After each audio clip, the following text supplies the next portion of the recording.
G'day, Australia. And welcome to the first episode of Life Support. The only show that tells each and every one of you exactly how to live your lives. That's right, because only Life Support has all the experts. Yes, my name's Dr. Rudy, and I'm a medical doctor, so I'm an expert in all things medical and all things to do with money. I'm Sigourney, and as a modern woman, I'll be teaching you how to make your home beautiful and your husband happy. Two of the most pressing challenges for any woman today. I'm Todd. You see these tools? I'm an expert with every one of them, and by the end of the series, you will be too, if you listen up to Todd's tips. And I'm Penny, I'm 19, and the only degree I've got is in the University of Life, majoring on how to scam the man. Stick with me, and I'll teach you about real life. So between the four of us, we have all the know-how to fix all your problems. Especially the ones that are becoming a bit of a problem. On tonight's show, I'll be showing you how to secure your stuff when you got a junkie in the family. And I'll be demonstrating the cheapest way to enjoy cheap travel. And in men's health, I'll be taking a look at an exciting new sex technique I bet you never considered before. Yes, we've got a big show tonight, so let's get started.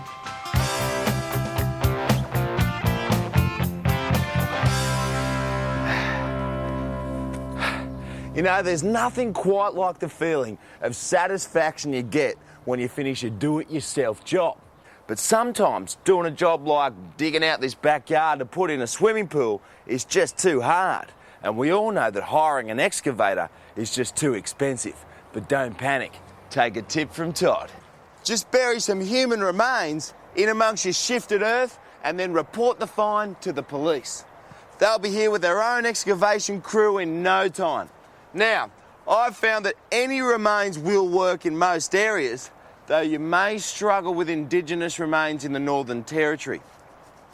But since we're here in South Australia, I've decided to use 3 child skulls. Yeah, police, please. Oh, g'day, mate. Look, I was just digging around in my backyard and, well, I've dug up some bones and, well, they look human.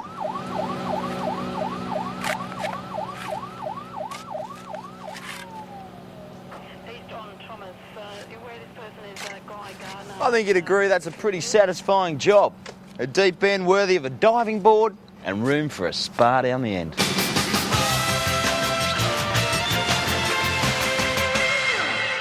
Top tip, Todd. Now, if someone wanted to try this at home, where could they get hold of some human remains? Well, Penny, they just contact their local branch of the United Nations. They're supervising genocide all over the world and can tell you where the closest cleansing is taking place. Thanks, Todd. Another problem solved. Now, if you've got a problem that you can't get your head around or simply want a decision made about your life, why don't you write to Todd and tell him about it? Just send your letters to Tell Todd, SBS, Locked Bag 028, Crow's Nest 1585.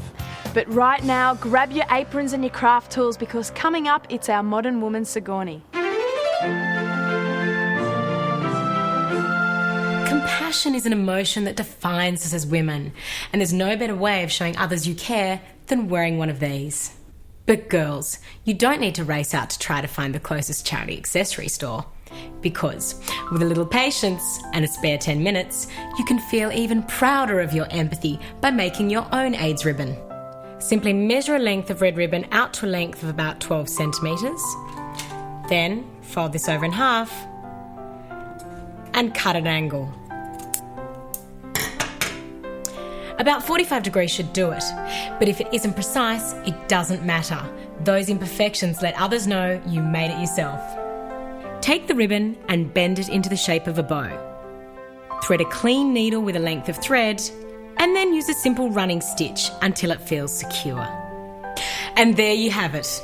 You could buy in bulk and sew an individual ribbon to every outfit that you own, but with fashion being as fickle as it is, you don't know what next season's colour and cause will be. But for now, you can enjoy showing that you care for a fraction of the price.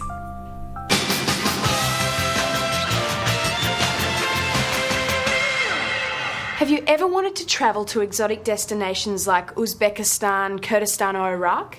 Well, airfares to these parts of the world are expensive, but I've thought up the solution.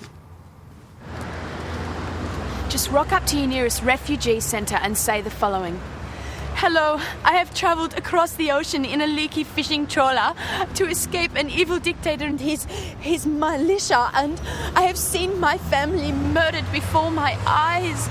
I have not eaten in 4 days. I am tired and I am hungry. Please, please help me, please.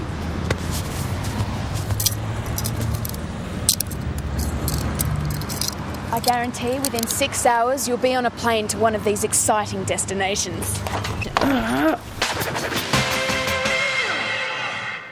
Penny will be back with more bright ideas later in the show. Oh, Dr. Rudy, I admire her spunk.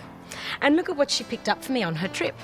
Well, that's the great thing about holidaying in a war zone. There are so many free souvenirs lying around. And much more original than the usual ethnic knickknacks. I think it'll make a nice vase.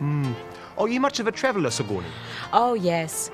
Travel is an important part of being a modern woman. So I've been around the world, all the way to London. I was there for 2 weeks when I was 21. Speaking of different cultures, we better introduce tonight's Anglophile. So, Dr. Rudy, what exactly is the Anglophile? Well, I want to help people the way I wasn't helped when I first came to this country. Oh, did you feel like an outsider, alone and isolated? No, not at all. I fit right in. Felt perfectly at home being able to enjoy all the advantages of being an Anglo. But it took me years to realise I could enjoy the advantages of being an ethnic minority as well. Really? How? Well, that's where my segment Anglophile comes in. I teach Anglo-Australians how to improve their lives by absorbing all the best aspects of multiculturalism. Sounds wonderful. I can't wait. Well, you don't have to, Sigourney, because I'll show you how right now. Hello there. Dr. Rudy here with another remedy for all you Anglos struggling to integrate into 21st century Australia. And you know, most of you already have the answer. Your mother-in-law. Why waste that annoying Anglo artifact by letting her rot in a retirement village? Mimic your multicultural neighbours and move her from the nursing home to the front porch of your home. Simply dress her in black for that menacing multicultural curse-casting look. Perfect for keeping those elder-respecting, graffiti-spraying homeboys in their place.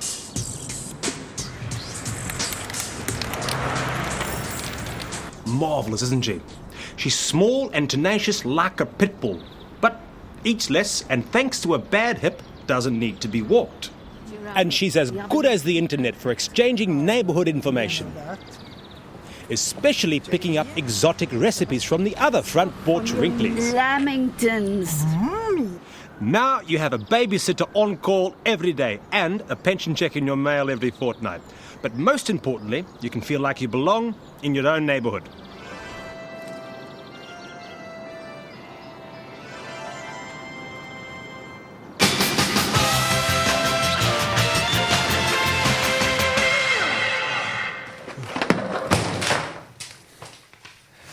Has this ever happened to you?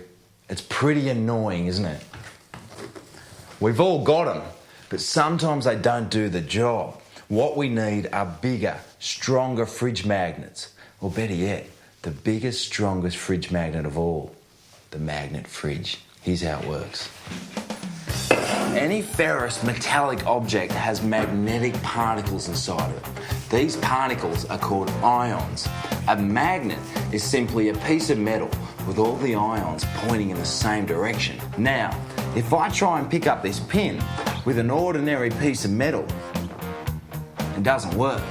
But if I pass a magnet over the same piece of metal 7 times in the same direction, hey presto, we can now pick up our pin. Now to magnetise our fridge.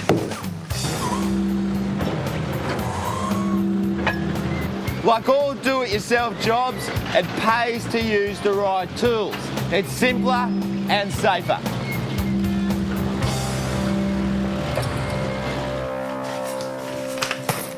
Nothing moving now.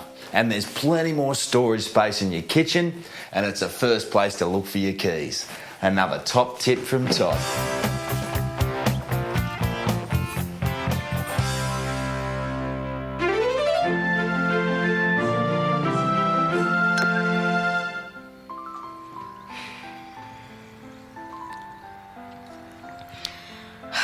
It's always awful to wake up with a hangover. I never should have mixed my Chardonnays. Only one thing makes it worse.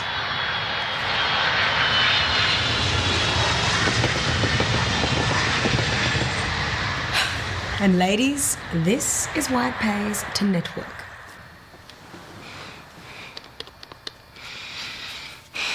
Air traffic control, please. Hello, Brian. It's Sigourney. Oh, not much. Just lying around in bed. What? Oh, a little bit of satin, a little bit of lace. Oh, I'd love to too. How about tonight? Oh, what am I thinking? I can't possibly do tonight. I'm exhausted. There's no chance of me getting any sleep with these darn planes going over my house. What? You'd redirect them over to the western suburbs for me? Oh, you're a doll. You can pick me up at 8. What? Oh, you are naughty. I'll iron it especially for you. Bye. There you go. I've sorted out plans for my evening and my morning with one quick phone call. Which is why you should never discard a phone number, even if you've discarded the man. Well, hello there. We all know that the male of the species is very visually stimulated. The popularity of magazines such as this are a testament to that. But are you getting bored with seeing the same thing every time you relieve the backlog? Well, don't worry. There is a way to keep the images fresh and exciting while you administer some self-relief. Simply wax the back of your hand, and by now probably the palm as well, and attach a set of brightly painted, fully manicured fake fingernails. Now when you look down, you can enjoy the ultimate masturbation fantasy. And remember, don't be limited by your imagination. There's a whole handful of accessories to make you feel like you've slept your way around the world. For instance, the addition of some bright bangles and a simple body wash means tonight you can enjoy the original sin without actually committing it. Some ceremonial henna tattoos will let you experience the formal eroticism of an Indian wedding night. And a set of 6-inch brass fingernails will have you enjoying a sensual sex tour of Thailand, with the upside of living to tell the tale. So enjoy the delights and sights of masturbation while you still can, because solo sex is still the safest sex. Dr. Rudy says so. Bye now. Masturbation, I mean, everyone does it. It's not something that, we need to hide these days. Oh, I don't masturbate. Well, I've been brought up in sort of like a religious home, so that's like a sin. It's like a normal thing now these days, No, man, I'm not a wanker. I don't masturbate. It's a natural thing, so like if boys do it, it's all right, but when you like talk about girls doing it, they just don't go there. Well, that was educational. Was it? I wasn't listening. You don't approve of masturbation? I don't approve of talking about masturbation, especially on television, especially on a lifestyle program. Really? It's pretty do-it-yourself, though. So what have we got next, Penny? I mean, as Todd said earlier, there's nothing like the feeling of satisfaction you get when you finish a do-it-yourself job. I just wish there was a few hints for us. So it must be time for viewers' mail. Wonderful. Thank you, Penny. Now, as Life Support is a new program, we haven't actually had any letters from viewers yet, but we do genuinely care about you average Australians. So just for this first week, Penny has stolen the Burke's Backyard mailbag. Now, this one is from Mira of Collingwood. Love the show. Why, thank you, Mira. I've been married for 30 years. Well done, Mira. And after 3 decades of abuse, I've decided to leave my husband. Oh no, that's terrible. I'm setting up flat on my own. Do you have any advice? Well, you're in luck, Mira, because tonight Penny's going to show you how to fit out your flat without angering the ancient gods.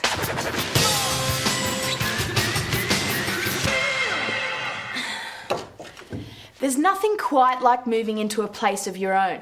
You don't have to argue over fridge space, listen to music you don't like, or come home to find that your flatmate has OD'd on the QT and left you with their share of Foxtel. But the best thing is, you can decorate your new personal space exactly the way you like it. And for me, that means feng shui. Feng shui is an ancient Chinese art used to harness the positive energy in an environment through the placement of objects. It encourages harmony, good fortune, and longevity.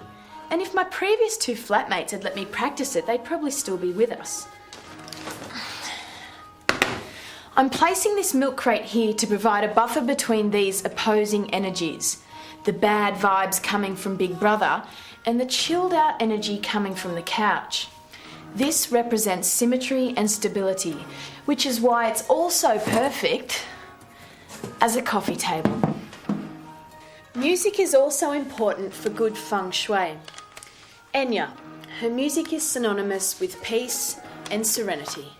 When used as bookends, they'll redirect the bad vibes generated by discs in your collection that you know kind of suck.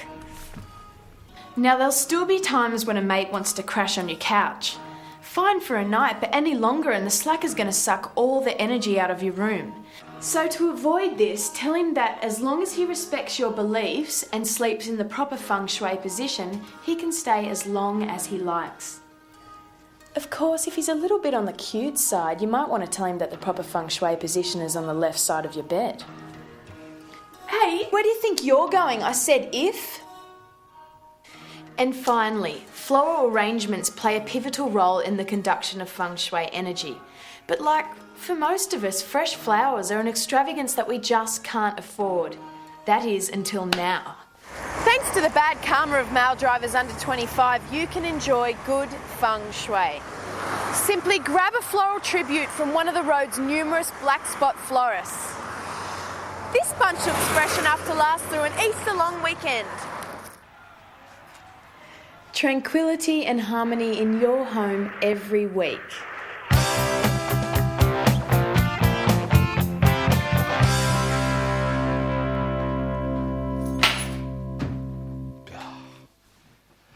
Crime has always been a problem, but never before has the amount of break and enters been so high. Now, alarm systems can be costly, and guard dogs, well, one bait and it's buggered. So, today I'll show you your very own do-it-yourself home protection device.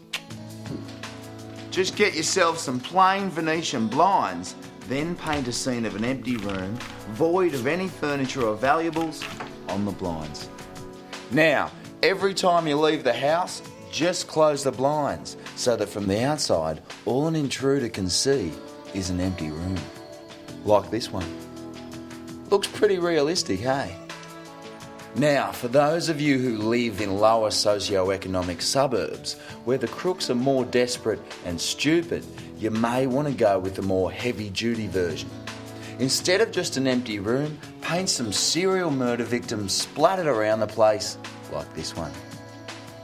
No one would take a chance in there now, so take a tip from Todd. A trompe-l'oeil treatment on your blinds means you won't be robbed blind. And you can really see the difference. I mean, training once a week versus training 5 times a week. There's nothing more frustrating than dressing up to the nines and hitting the local power player watering hole, only to realise that the men folk are intimidated by your headstrong, unapproachably beautiful appearance. You end up getting ignored all night, and there's no one to make breakfast for in the morning. But I've found a way to look fabulous, feel feminine, and most importantly, non-threatening.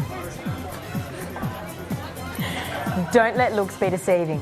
Now, all the men in the room will know that a conversation with you won't be a challenge. And remember, a picture's worth 1,000 words. So, dressed like this, you won't have to use any, leaving him to enjoy the sounds of submissive silence. Hi, my name's Miles. Can I buy you a drink? Hey, what's a girl like you to a place like this? A lot of women dress up like that to make themselves feel good and, blah, blah, blah. And then there's an element, like I said, I don't want to generalise it all, but there's an element who will do it, because they're, out for the meat market kind of thing. A lot of women are really empowering to themselves these days, which I think might be a bit inhibiting to men. Well, my ploy usually is to kind of make myself, appear to be interesting for a man first. Good on her. She's, if you got it, flaunt it. I do believe in magic, yeah, and I think that women are really, really sneaky. Yeah, and they do cast spells.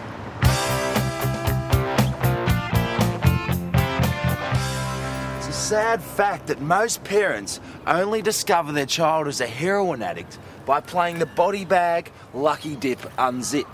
And by that stage, there isn't much anybody can do about it. But for those parents lucky enough to discover their child is addicted to horse while they still have a pulse, there is a way to help them keep that heart beating longer. Firstly, you have to stop them feeding their habit. So let's start with the video and the TV. Using a simple L-shaped brace, bolt the TV to the cabinet and the cabinet to the floor. So using a fast-acting glue, like liquid nails, attach the video and the CD to the cabinet.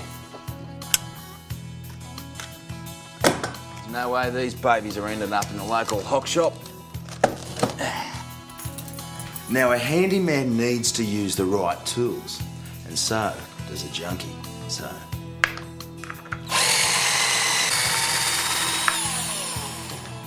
see what I mean? Replacing all the light fittings in your house with some basic blue lights means your kids won't be able to find a vein in this house ever again. Now, I know this gives the room a cold blue look, but it's better the room than your kid. So take a tip from Todd. A few simple modifications means you can rest assured that this will be the only hammer used in your home.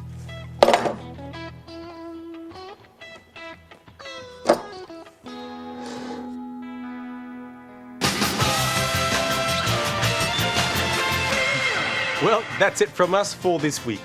The end of our first show. As good a reason as any to bake a cake. Oh, Sigourney, you spoil us. That's right. So make sure you tune in next week when I'll show you how some simple sewing and fabulous fabric can improve the lives of all Australians. And I'll be bridging the generation gap with Childwatch and introducing parents to a controversial new band with some wicked trademark antics. And I'll be teaching you how to cook an exotic tasting treat. Todd, mate, you in the kitchen? Todd has many talents. Until then, be good to one another. And remember, we're here for you. Good night, Australia.